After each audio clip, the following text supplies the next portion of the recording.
From Chicago's Can TV, a look at the week's events is reported in the newspapers, in the blogs and online, and on radio and TV.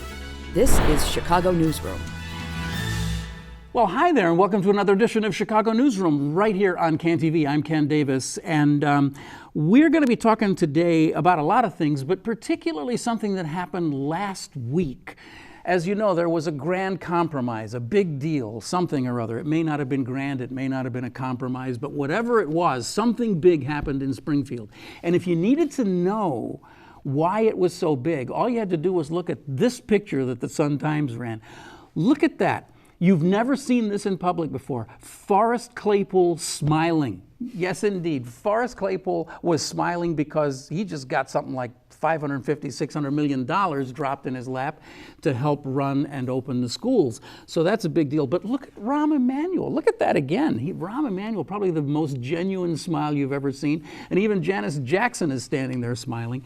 Well, today we'll talk about that and a bunch of other things because it does appear that at least some of that money is vapor, and we will find out whether that's true or not and talk about a lot of other things with my favorite John persons in the news media.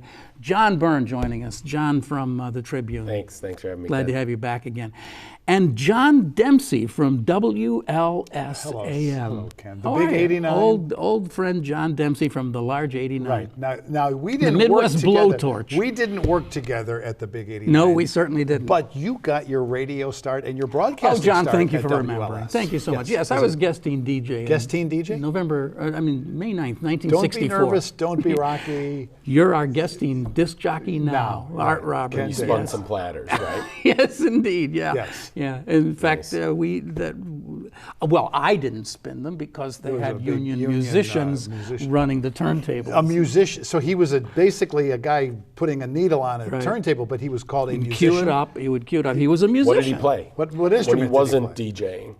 I don't know. I have no idea. He wasn't putting the platter on. The whole staff of He didn't have an oboe around his. No. Yeah, he didn't play the tuba. He played violin during the newscast. Now, was Herb Morrison there? When you were I just. The humanity. No, this was the different WLS. Different WLS. Yeah, this was the They rock didn't have of traffic Chicago. and weather on the fives at that time. No, they did not. All right. No. Just wanted And to the check. disc jockeys, as far as I know, never expressed any political opinions one way or another. So it was a very different WLS. All right, very different time. All right. John, stop us. Don't let us, because we'll do the Go whole on. half hour. Go on on. this. Go Yeah. He needs to hear this history. Yes, exactly. I'm sitting at your knees. I'm learning. And then we met at the mighty WBEZ? WBEZ later on, yes. Clark and Adams. At Clark and Adams. Okay. So where were we? Oh, yes. There was a big thing that happened yesterday at City Hall. There was a gathering of community people coming in for a community meeting, for a public hearing about whether or not to replace the IPRA, the Independent Police Review Authority. Right. It's these hearings that are meant to get input as Emanuel looks at crafting an ordinance that he wants to introduce as soon as he can to the City Council to replace IPRA, the Independent Police Review Authority, and to activate many of the recommendations by this police task force that he put together after the Laquan McDonald video came out. But people were not happy with the way these hearings were set up. Including the head of the task force. Including the head of the task force, Lori Lightfoot, who said you can't be doing couple of weekday hearings at City Hall and expect the people who are really impacted by police misconduct to be able to get down there, to voice their opinions, to have any input into this. It remains to be seen how much any of this testimony plays into the final product that comes out of Emanuel's office. But Emanuel has to say we conducted hearings. Right. He has to say we gave. He has to say we did real hearings. Right. Yeah. Well, I was as opposed to sham hearings. I was at those hearings from Lori Lightfoot's commission on police accountability. I was at the last one at Sullivan. Yeah. And it was pretty dramatic. I mean, people just got out of their seats and went up onto the stage and occupied the stage, and police officers came out, and the people all left. At that point, were those protesters basically saying this is a sham? Yes, they were. So that then does lead to the question of what needs to be done to get to a public hearing that is not seen as a sham. And the Independent Police Review Authority, I think, was a creation of Richard M. Daley after the Office of Professional Standards, which was tasked with investigating a police shooting or investigating an officer accused of wrongdoing, and the Office of Professional Standards was accused of being kind of a rubber stamp, and so Daley brought in IPRA, which also has been accused of being this really bad record of actually doing any disciplining of officers, as we've written about. And Lori Lightfoot, as we've been talking about, is the head of the Chicago Police Board, and she and the board members did all of this work to interview to find candidates to replace Gary McCarthy. This is the same Gary McCarthy who was fired after Emanuel gave him the vote of confidence. A couple of days. Oh no! He was fired while he was on a morning round of TV interviews talking about the November crime figures last December, and Rahm calls him up when he's going from one TV station to another and brings him over to the hall and fires him. So he tells Lori Lightfoot and the police board, I want you to find me a new superintendent. Well, they do Find me the best. Find me the best. Find me the very best. Here are three great finalists. highly qualified people. And then Rahm says, I'm not going to take any of those three. I'm going to give this job to Eddie Johnson, who's been on the police force the whole time. So I would think that Lori Lightfoot and Rahm are, maybe as Michael Sneed would say, a don't invite him item. You know. No, I mean, it remains to be seen whether Eddie Johnson is going to be a good and effective police superintendent. He certainly seems to be off to a good start. But we did see this. Let's just say misstep on, what was it, Sunday night of the 4th of July weekend. Right. I mean, he holds this. Let me just say before we even get to that, we talked last week about how he had made the statement about how he has never seen any police misconduct or something. Eddie Johnson. And I apologized for him on the show last week, saying, he was new at it. He hadn't had his media training yet. They hadn't explained to him that, no, you don't make statements like that when there are cameras rolling, because they're just going to bite you with it. But then he does this other kind of weird press conference to congratulate everybody. Because at that point on Sunday, there had only been about 20 or 21 shootings over the long 4th of July weekend, and he was maybe doing a touchdown dance in the end zone prematurely because the weekend wasn't over yet. And I think that it got ugly. It got ugly in a 15-hour span, Monday into Tuesday. Half of the weekend's 66 shootings took place in that 15-hour span, and that made Eddie Johnson really look bad by prematurely bragging about how great the police did. And we ended up higher than we did. Right, more shootings than last July 4th. And Rahm spun it by saying, but there were fewer fatalities, fewer homicides than on any 4th of July weekend in the past 8 years. He said 8 years. So does that mean that the bad guys are bad shots, or does it say something about the EMTs and the great job they're doing saving lives of these gunshot victims? Well, I do want to just divert for just a moment and talk about that, because we've talked about that a few times in the past on the show. I think that's one of the unwritten stories of Chicago in the last 10 or 15 years, is the amazing professionalization of the EMT service within the fire department. I mean, they started out with these ALS and BLS ambulances, and then they combined the services, right? And what you're seeing is these kind of John just showed me this article. These mobile MASH units. Right. Well, this is an article in today's Trib written by Narita Marino about a couple of cops in the South Chicago neighborhood, Alejandro Cabral and Juan Zuniga, and they came upon a gunshot victim at 84th and Mackinac. Cabral is an Army veteran. Zuniga is a Navy veteran. And these are police officers? Yeah, police officers. Cabral had a quick clot combat gauze in the first aid kit in his vest, and he used it to control the bleeding until paramedics arrived.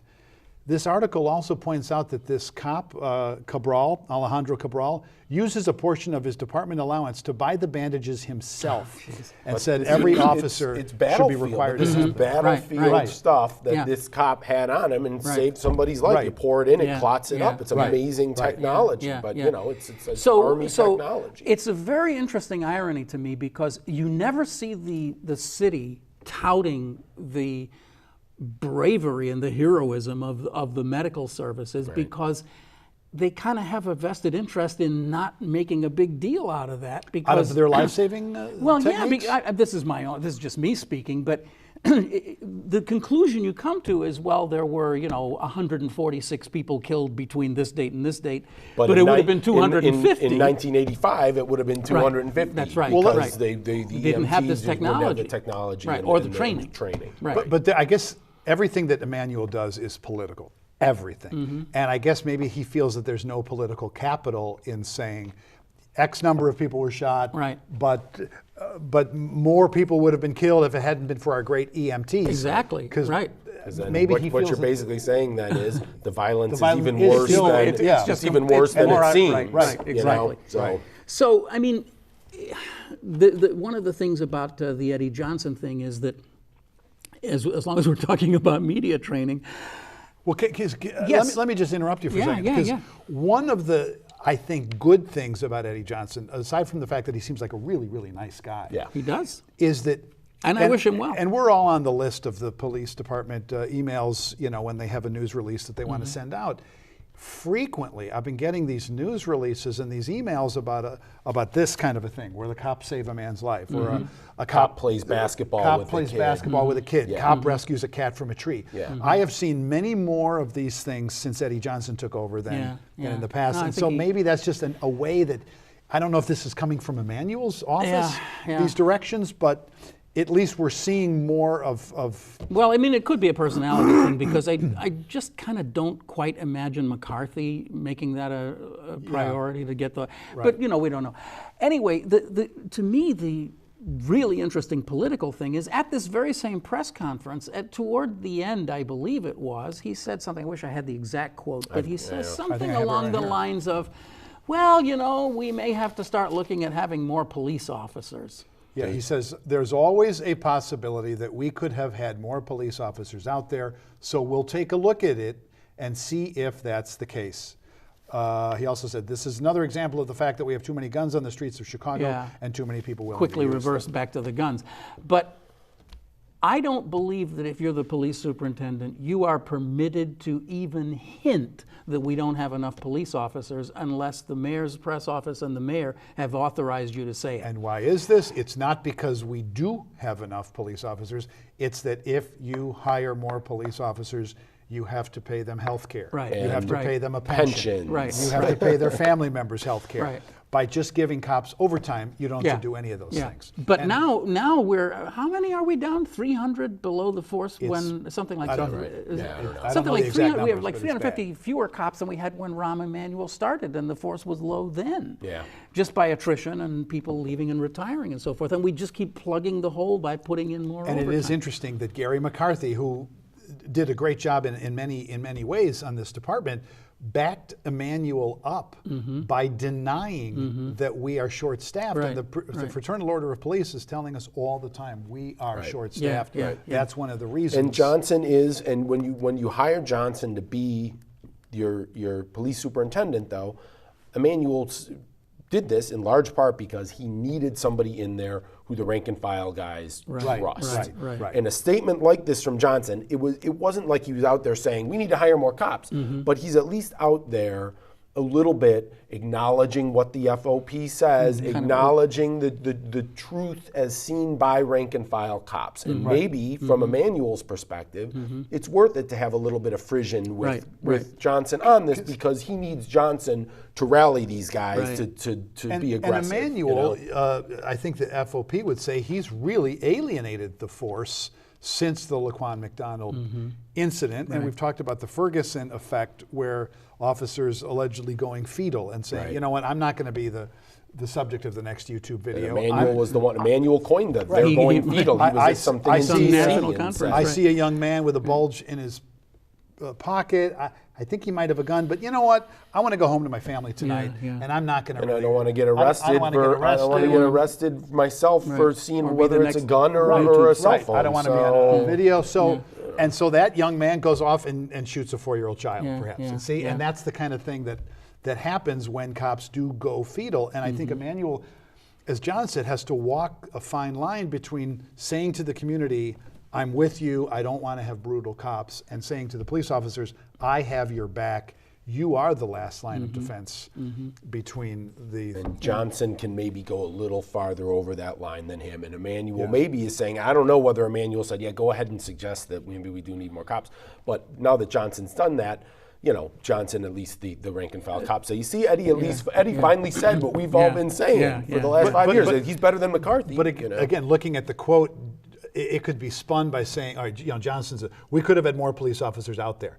He could say, I should have deployed them differently. Right. But John, he had 5,000 out there, and there's only, what, 10,000 cops or something? Something like that. I mean, and that was just, so I mean, practically, for all practical purposes, everybody was working on the weekend. And, you know, thank you all for doing that. And the shootings all happened, or not all, but the majority of them happened in the 7 or 8 neighborhoods in the city where all the overtime cops were. I think I saw on the Trib there was not one shooting north of Armitage all weekend. Yeah, well, until the press conference, right? Or was it the whole weekend? All weekend. All weekend long, nothing all north of Armitage. 66 or whatever were south of Armitage. Wow. So, I mean, you know, of course, you know, we could go on for hours about this, about whether it makes any sense that you apparently can flood some of these communities with police officers, and it's still just one kid running around in a car with a gun. Right. You can't be everywhere. Right.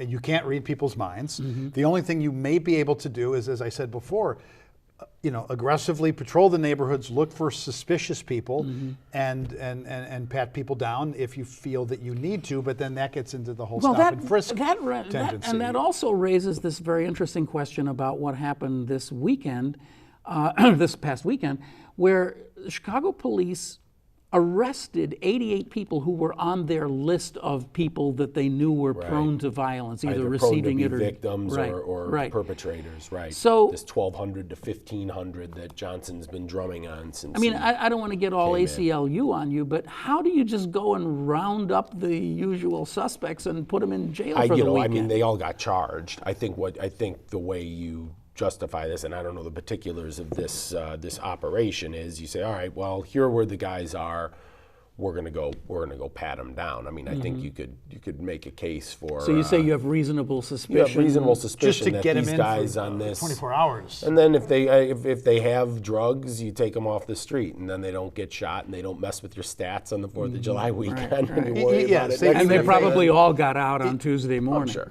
Even if they have a small amount of pot or something where normally a cop might look the other way, since it's the 4th of July weekend, get those bad actors behind bars. And the cops still have the discretion to arrest on those small amounts of pot rather than just ticket it. So they can go ahead and do that, and you know, they get the guys off the street. But I see your point. No, I mean, clearly there's something about this that's both. Are you objecting to the fact that there's a list to begin with? No, I'm not. No. I don't. John, I have no idea what I think about this, but I just know that. It's troubling to you that they could be bringing in 88 people on basically no evidence. Given that they were saying, we're going to get these guys off the street this weekend, go get them off the street. In almost no time at all, you can knock on 88 doors and just pull people and put them in jail. Now, of course, they're on a list of people who are known to be troublemakers in one way or another, we think. And a lot of them have records, probably. Yeah, right. But isn't there something about it that's just a little bit makes you feel a little queasy? I understand what you're saying. Yes. Like maybe reporters are next or something. Well, Trump isn't president yet, so we know that there are 2 troublemaking reporters who we just think would be good. Be better off if we could just put them in prison for a weekend. Silence. Yeah, just keep it quiet. Okay, I do want to talk about this CPS thing and this budget for the CPS. Couple of things about it that are really interesting to me. I read the Sun-Times account. I know you guys have done something in the Tribune too, but Lauren Fitzpatrick and Tina Svandalas did a piece about what this budget means. And among the things that are just kind of hinted at in these articles is that the $205 million for pensions by 2017, maybe we should back up. The state suddenly got very generous and gave CPS a lot of money. 600 million. 600 million, maybe 600 and plus a little. I mean, even things like... But that includes giving the Chicago Public Schools the power to levy $250 million more in property taxes without aldermen having to weigh in. Because it's automatic. And it was funny, like nobody even pretended that was anything other than political protection for the aldermen. Oh, we're not going to make them take that vote. Right. And they're not even facing election like the guys down in Springfield are. Yeah. No, we're not going to make them take that vote. So 350 million from one pot, and then 250. And that was after Emanuel spent a year saying it was going to be 170 or 175 million, and then all of a sudden, it's actually going to be another 220 million, which to people who like me who are getting those new property tax rates. Me too. After a $588 million increase last year to pay for police pensions. Now, there's two ways of looking at this. We can look at how it appears to be something of a cave on the part of our governor and a great victory for the mayor. But it also might be a cagey, very clever victory on the part of the governor, because they get to say, yeah, we did this. We have essentially made it possible for you to get $205 million a year toward teacher pensions, which is the thing you've been whining about for years. So here it is.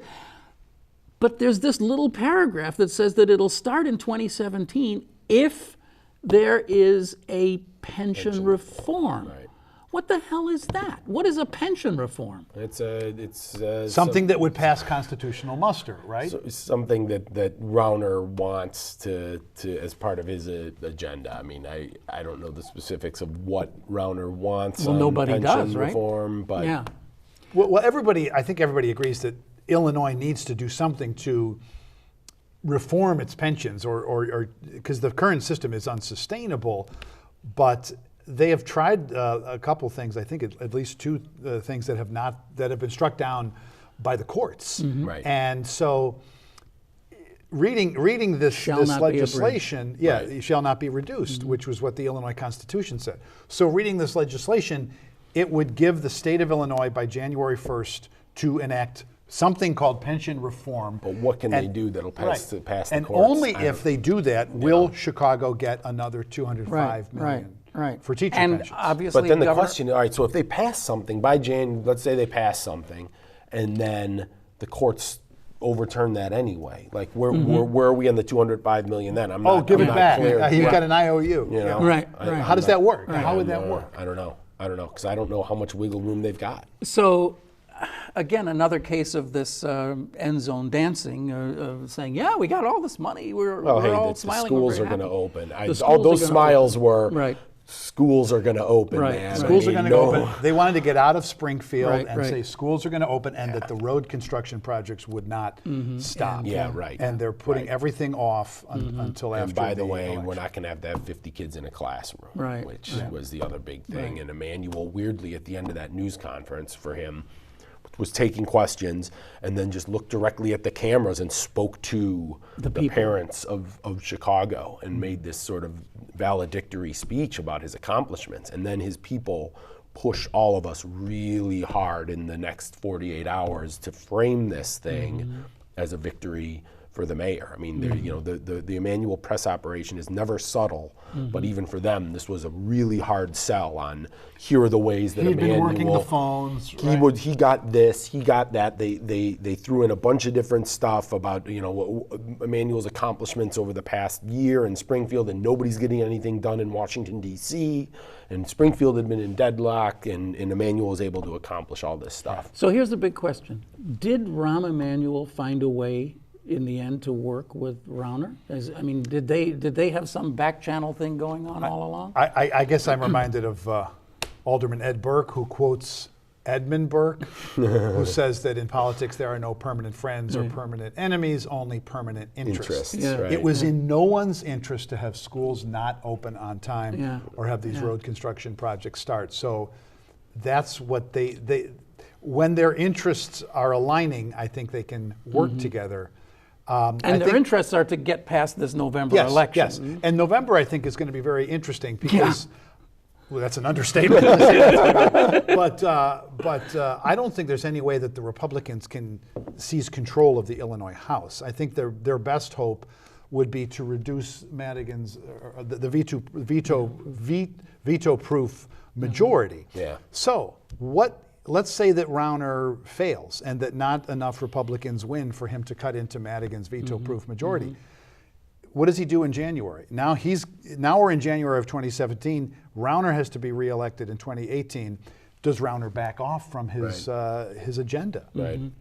It's an interesting. None of us know the answer to that. It'll be an interesting. So that question just hangs out there. Or does he really see himself as, does he just go down with the ship on this? Look, I'm going to go back. If I don't get reelected, I still find a way to claim some victory. I'm not in this for the money. I'm not in this for the money. Right. I'll just go back and be a kingmaker. But if he does that, then is the state at gridlock for 2 more years? Exactly. I heard somewhere some political analyst, I can't remember who, said, is it possible that there will never be a full budget for as long as Rauner is governor? That is a possibility. Sure. That the state could just limp just be along. done in chunks. Yeah. The state could just limp along until 2018. Could happen. I wouldn't be shocked. Just do what just open the schools. Yeah. Maybe they could keep doing 3-month budgets and 6-month budgets to make sure schools are open. I wouldn't doubt it. There was also this bizarre thing that was never, as far as I know, being discussed in the news or being discussed publicly, but all along there was some talk about some kind of a new kind of TIF for transit, and it passed. Yeah. And as part of the state legislation, as part of this whole the state grand budget bargain, deal. Right. And so then you have the mayor at some point at the end of near the end of one of the press conferences saying, and don't forget, we're going to build a red line. Right. The red line extension from 95th Street. Right. What? Right. Where did that come from? I thought that project was dead. And it was interesting to listen to him talk about this because he claimed, he put out a glowing news release about how this money will allow us to do things that have been talked about for generations but have no one thought we were going to be able to accomplish these things, these TIFs, all this money. It's going to allow us to leverage all this federal money, which we would have left on the table anyway, and we're going to do all this stuff. And then we're going to fix the north branch of the red line. We're going to extend the red line south, which is like, holy frijoles. This is like, really? You're going to do this? Yeah. But then at the press conference afterward, at the end of the day, he was talking about it, and he talked a lot about rebuilding the north part of the red line.